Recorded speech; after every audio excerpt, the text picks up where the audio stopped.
Fala galera, mais um vídeo aqui do Bateu Valeu. Hoje eu quero estrear aqui um quadro do canal que eu quero falar sobre futebol. E nesse quadro eu quero comentar sobre os jogos mais importantes, mais alucinantes da rodada, seja do Campeonato Brasileiro, seja da Copa do Brasil, seja do que for. E hoje eu vou iniciar falando, claro, do meu time do coração, o Flamengão, Mengão da minha vida, meu amor do meu coração, Mengão. Enfim, eu quero iniciar falando do Flamengo. E ontem o Flamengo jogou, né? Foi um jogo válido pelas oitavas de final da Copa do Brasil. Foi Flamengo e Corinthians. Foi um jogaço do aço, parceiro. E foi um jogo que me deixou assim muito esperançoso com o Flamengo desse ano. Ah, acho que não dá ainda. Não dá, mas tudo bem. Vamos lá. Eu quero hoje falar um pouco sobre o que foi aquele jogo, dar aí meu palpite e dizer mais ou menos aí o que eu tô achando desse Flamengo desse ano e o que eu achei da apresentação do Flamengo ontem. Especificamente ontem, eu vou ser mais objetivo em relação ao que foi, no caso mais objetivo de modo geral, mas eu quero ser mais específico no jogo de ontem. O Flamengo iniciou o jogo de ontem, né, com a seguinte escalação. No gol, Diego Alves, lateral direito, Pará, Léo Duarte na zaga, já de praxe, né, com Rodrigo Caio ali de dupla, René na lateral esquerda, os volantes do Ilharão e Cuejá, no meio de campo começou com a Arrascaeta, e o trio de ataque, né, que eu considero assim, Everton Ribeiro, Gabriel Barbosa, o Gabigol e o Bruno Henrique. Não vou deixar de falar do Corinthians também, porque eu quero falar do jogo em si.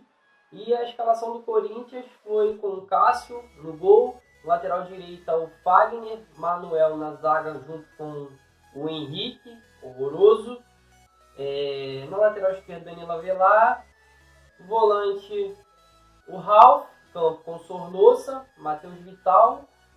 E no ataque Bocelli, Cleison e Wagner Love.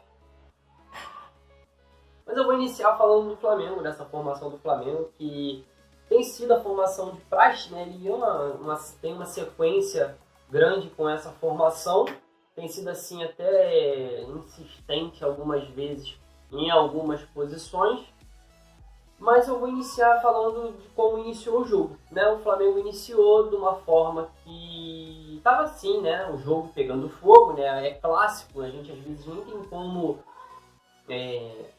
dar parâmetros num jogo de tanta importância quando o time entra com meio que uma injeção de ânimo a mais, vamos se dizer assim. Mas então o Flamengo entrou em campo, teve duas chances reais no jogo, e assim, no início do primeiro tempo, então as duas primeiras chances, né, do jogo ali, que foi chance real de gol, foram do Flamengo, mas depois o jogo deu uma equilibrada, o Corinthians foi para dentro também. Apesar do Corinthians ter vindo com uma proposta, assim, um time no papel com intenção de atacar, né, deixou o Júnior Urso no banco, que é um volante, depois ele entrou no decorrer do jogo, mas o Corinthians jogou um pouco recuado, inclusive o Wagner Love tendo algumas dificuldades para poder interpor ali e furar o bloqueio do Flamengo. Então, nesse caso, o Flamengo foi até ali o meio do primeiro tempo meio que soberano. Só que depois o Corinthians começou a gostar do jogo, entrou também, teve algumas chances. Mas o primeiro tempo em si, na sua totalidade, foi meio morno. Eu achei morno, assim, na minha opinião, porque não teve muitas chances claras. O Flamengo chegou a dar um chute, a cabeçada do Léo Duarte, que passou do lado da trave, mas não teve lá aquela emoção, aquela coisa que deu realmente o ímpeto ao jogo. Já iniciado o segundo tempo, eu achei que o jogo melhorou bastante, a conversa no vestiário deve ter sido assim, estupenda, né?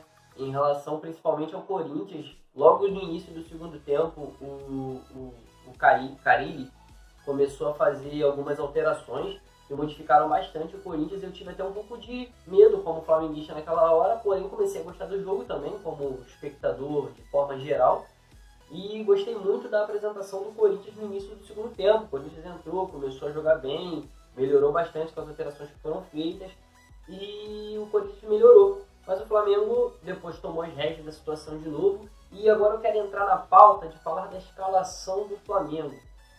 Essa escalação do Flamengo, eu vou até botar aqui na tela para poder eu acompanhar legal, para não cometer nenhum erro.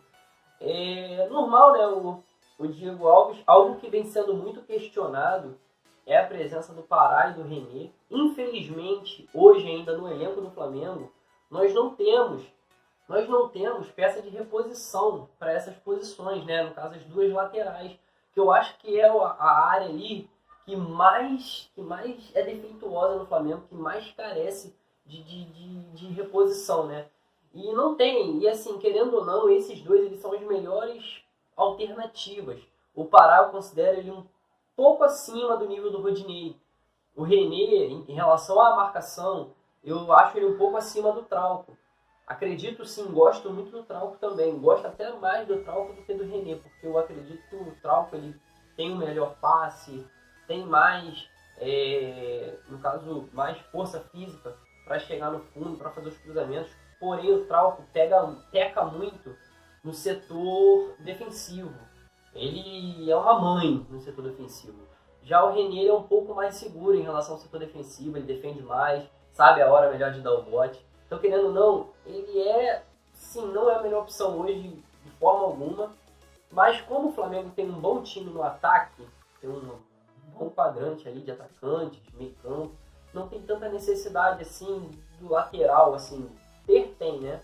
Mas não é aquela coisa que o Flamengo tenha 100% de necessidade, assim como era na época do Léo Moura e do Juan, nossos dois laterais, que, saudade, meu Deus, isso aí, se a saudade matasse, eu tava morto, enterrado, porque até hoje eu não vi dois laterais do Flamengo jogarem como esses dois jogaram, principalmente na Copa do Brasil de 2006, e enfim, né, jogavam muito.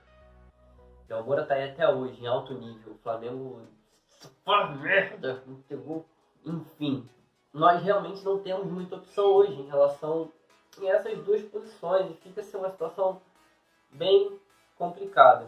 Tem aí em pauta, né, Felipe Luiz e Rafinha. Rafinha eu acho que está mais certo do que o Felipe Luiz para chegar aí pra gente aí nesse meio de ano aí. O Rafinha até já se despediu do Bayern, já se declarou flamenguista, disse que tá vindo. Tem também o Felipe Luiz, que assim, as coisas estão correndo, mas eles deixaram ele um pouquinho de lado, porque também estão procurando um zagueiro. Apesar de eu não ver necessidade, não questão de que não precise, mas não que seja urgente. Gosto muito do Léo Duarte e do Rodrigo Caio, principalmente. Acredito que o Léo Duarte precisa amadurecer alguns pontos, ele precisa, sim, ter uma boa orientação. Às vezes acredito que, não sei se o Abel dá tanta atenção assim para a zaga, tanto que o Flamengo tem tido muitas falhas no setor defensivo. Não tem mais falhas, eu já vou falar dele já, em relação por causa do Cuéllar, que tem segurado muita onda do Flamengo ali, no nosso setor defensivo, sendo um cão de guarda, mas já eu vou falar do Cuéllar, eu estou ainda concentrado aqui na zaga. E é um setor que eu acho que precisa melhorar sim, mas não tem tanta urgência quanto as nossas laterais. Então acho que a diretoria do Flamengo tem que concentrar nas laterais e esquecer um pouco a zaga, esperar um pouco, contrate sim um zagueiro bom, mesmo que o Léo Duarte vá para o banco, ou então ele permaneça e seja em reserva imediato, porque eu não tenho segurança alguma no Rodolfo, nenhuma mesmo, mas enfim, a gente vai primeiro se organizando com o que a gente tem. O meio-campo do Flamengo não tem muita coisa para falar. Apesar de eu questionar, entenda, eu não questiono o Ilharão no time. Ontem o Ilharão foi bem, jogou bem, teve boas participações no setor defensivo, tirando várias bolas boas, assim, livrando o Flamengo de um ataque perigoso e tudo mais. Mas o Ilharão, eu acho que o problema que está na questão do Ilharão é dele ser insubstituível. Praticamente o time do Flamengo é o Arão e mais 10. Eu acho que está errado. Ele em momento algum testa outra formação sem o Arão. Ele nunca testou uma formação sem o Arão que não, no time titular, eu quero dizer. Entendeu? Estando no time titular. Como, por exemplo, tentar, que é a minha opção, eu acho que assim, não todo o jogo, mas sim recuar o Diego na posição do Arão, colocar o Arrascaeta e o Everton Ribeiro para jogar junto, e o Cuejá, muitas das vezes, o Cuejá, mesmo com o Arão, fica sobrecarregado. Então ele já está sobrecarregado. Se o Arão sair, eu acho que não vai fazer tanta diferença, porque eu vejo mais o Arão ajudando o setor ofensivo, como ele chegou ontem na área, do que propriamente o setor defensivo. Não seria um jogador, como muito torcedor do Flamengo fala aí, dispensável, manda embora, se machuca. Não vejo dessa forma. Só vejo esse pecado do Ilharão ser insubstituível. Nem no meio, nem quando o time está ganhando, ele testa essas posições. O Abel não testa de tirar o Arão, botar o Diego. Ele não faz isso.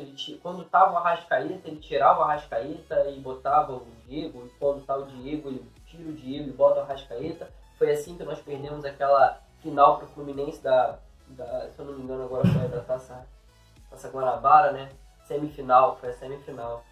E por causa disso, porque o Arrascaeta ele não está acostumado a jogar nessa posição. Enfim. Falando de meio campo, já falei do Ilharão. O Cuejá é um jogador que pra mim dispensa comentários, cara. Ele dispensa comentários. O cara é um cracaço de bola. Tanto no setor defensivo, quanto com passe. Botou uma bola ontem com o Everton Ribeiro, deixou o Everton Ribeiro praticamente. Ia deixar o Everton Ribeiro na cara do gol se o zagueiro do Corinthians tivesse feito a falta, o Henrique. Então é um jogador pra mim que dispensa comentários. Ele sim, insubstituível ali no meio campo do Flamengo. Pra mim, o time do Flamengo hoje é o Cuejá e mais 10 em relação a tudo, entendeu? O cara que veste legal a camisa do Flamengo e nunca, né, não faz corpo mole, sempre tá brigando, busca sempre a vitória. Ele, quando o time do Flamengo tá perdendo, ele se lança, vai lá, tenta chutar e tenta abrir a jogada e volta correndo para defender. Então é um cara polivalente, é um cara que é insubstituível para mim no time do Flamengo hoje. Uma questão que ainda é muito questionada é a presença do Arrascaeta, Diego. A gente não sabe muito bem. Ontem, por exemplo, o Diego entrou muito bem. O Diego entrou rasgando tudo. O cara tava louco. Tem jogos que ele já é mais... ele some mais um pouco, que ele não tá ali tão coisa, toca mais bolas de lado. Porém, é um cara pra mim que é essencial no time do Flamengo. Pelo seu toque de bola, pelo seu bom passe, entendeu? Pelo seu controle. Por exemplo, quando o Flamengo tá perdendo, tá ganhando um jogo de 1-0 no final do segundo tempo, o Diego é muito importante. É muito menos provável a gente tomar um gol com o Diego ali no meio de campo, segurando a bola, conduzindo, trazendo, dando passes certos, do que sem ele. Porém, eu também gosto muito do Arrascaeta, por isso que eu queria esse teste dessa formação. A formação com os jogadores que eu falei, tirando o Ilharão um pouco. Não que ele não volte, não que ele não seja necessário, não que ele não seja bom no meio campo do Flamengo. Se ele não fosse bom, ele não faria um gol ontem pra gente. Ele não teria lances, ele dá mole várias vezes, diversas vezes. Por que, Arão? Porque você é bom, cara. Você é bom. O Flamengo tava na merda lá, você dava vários passos bons. Aí você dá um mole de vez em quando que é complicado, velho. Mas enfim. Então eu queria que testasse essa formação. Seja com time pequeno, para que fosse testado. Porque ali na frente do Flamengo a gente não tem muito o que falar. Tem dado muito certo.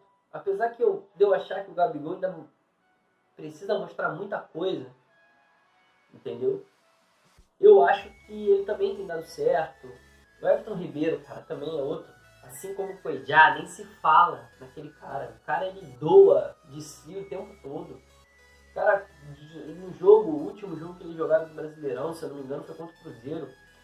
Cara, diversas arrancadas do Everton Ribeiro, ele bota na frente, vai embora e sempre é uma jogada de perigo, é sempre uma bola alçada, é sempre uma bola em profundidade. Ontem ele deu um passe de 3 dedos, que o Bruno Henrique quase fez o gol, o Cássio se esticou para defender em cima da hora, um bolão danado. Então, ontem ele não jogou tanto, ontem ele ficou meio tímido ali, mas mesmo assim ele teve lances isolados que ele fez muito bem o Flamengo. Falando do Bruno Henrique, o Bruno Henrique ontem teve uns lances assim, né, uns moles que eu não entendi, uns domínios de bola, mas o Bruno Henrique ele é bom, ele tem um bom chute, ele é oportunista, ele tem um bom drible, mas se você reparar, de vez em quando o Bruno Henrique dá umas pernas de pau, ele pega ali, ele vai dominar a bola escapole dele, às vezes o domínio fácil, a bola ele vai driblar, ele dribla errado, ele é um ótimo, excelente jogador, muito importante para o Flamengo no decorrer da temporada. Mas ele dá uma molezinha de vez em quando, umas coisas simples ali que ele... Mas é indiscutível também. O Gabigol, como eu disse, acho que ele tem que mostrar ainda, apesar de ser o artilheiro do time junto com o Bruno Henrique. Mas ele, pra mim, tem que mostrar muita coisa ainda. Porque pra me mostrar aquele Gabigol que ele foi no Santos, que ele foi na seleção olímpica e conquistou aí o ouro olímpico pela seleção brasileira. No geral, o time do Flamengo, para mim, tem me agradado bastante, tirando essa questão dos laterais, que é algo... Eu acho que de um todo, o que incomoda mais é a questão dos laterais. Nós não temos bons laterais no elenco. Dos piores, o melhor é o René, hoje para mim. Dos piores, não me entenda mal. Mas, também...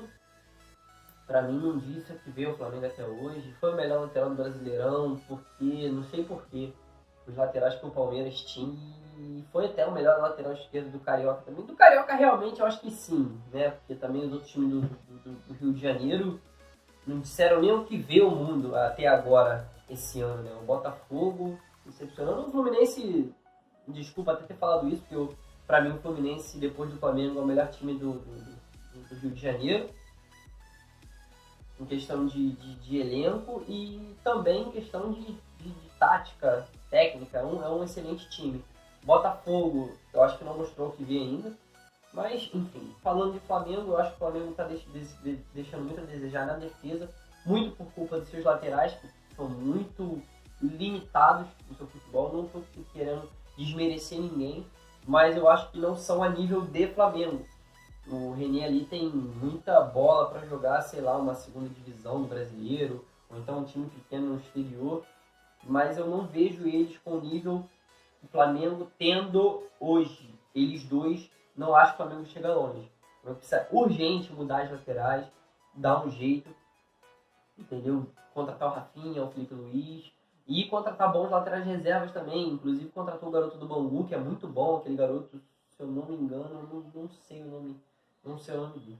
Enfim, no jogo de ontem, as substituições feitas aí pelo Abel Braga, de praxe, né?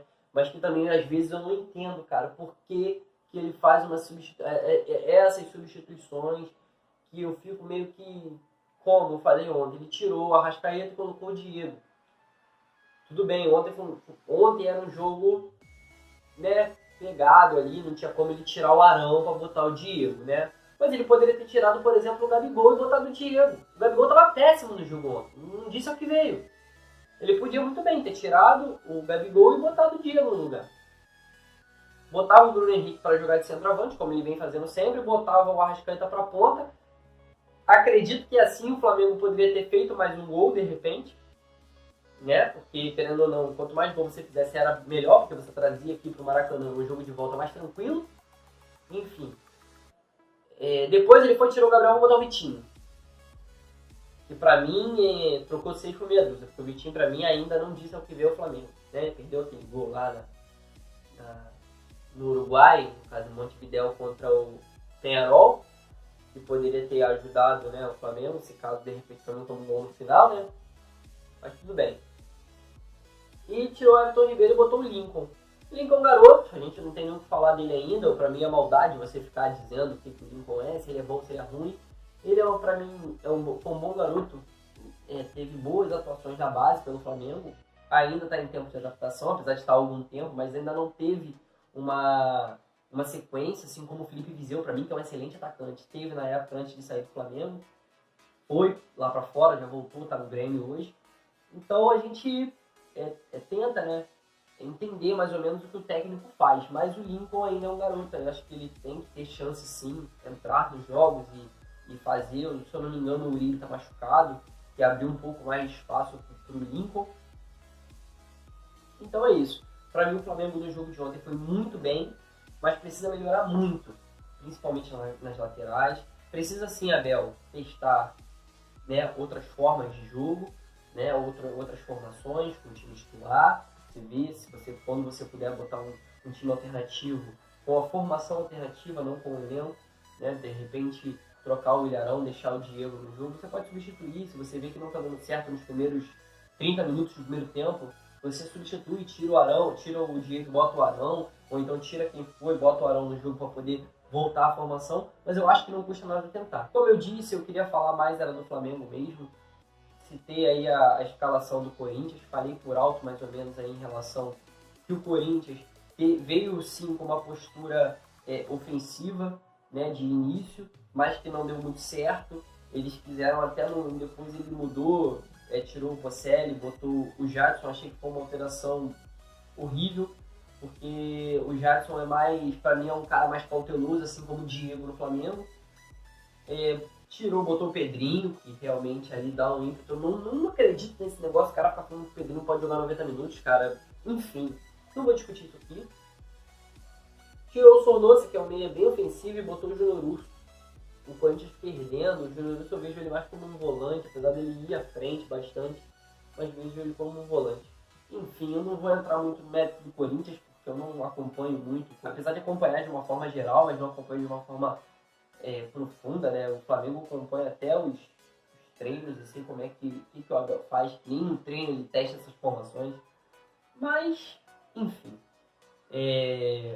essa é a estreia desse novo quadro aí, Falando de Futebol. Isso aí, o nome do quadro vai ser esse, Falando de Futebol.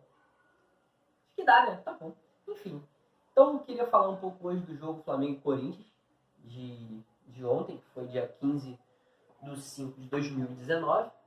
E é isso aí, galera. Muito obrigado. Se você ainda não é inscrito no canal, se inscreve aqui. Vou aí pegar firme aí nesse quadro agora falando de futebol para falar um pouco sobre os acontecimentos aí, principalmente do time do Flamengo, mas eu vou falar também de outros times aí do Brasil e até mesmo fora do Brasil, né? Alguns times que eu tenho acompanhado fora do Brasil, como times da Ucrânia, por exemplo, o Shakhtar Donetsk, o Dinamo de Kiev. Tem muita gente que gosta de ouvir sobre o futebol estrangeiro e eu não vejo muito falar sobre esses aqui no Brasil, falar muito sobre o futebol lá de fora, assim, dessas áreas mais remotas, como por exemplo a segunda divisão do campeonato ucraniano, que tem um time que eu acompanho bastante, que é o Metalist.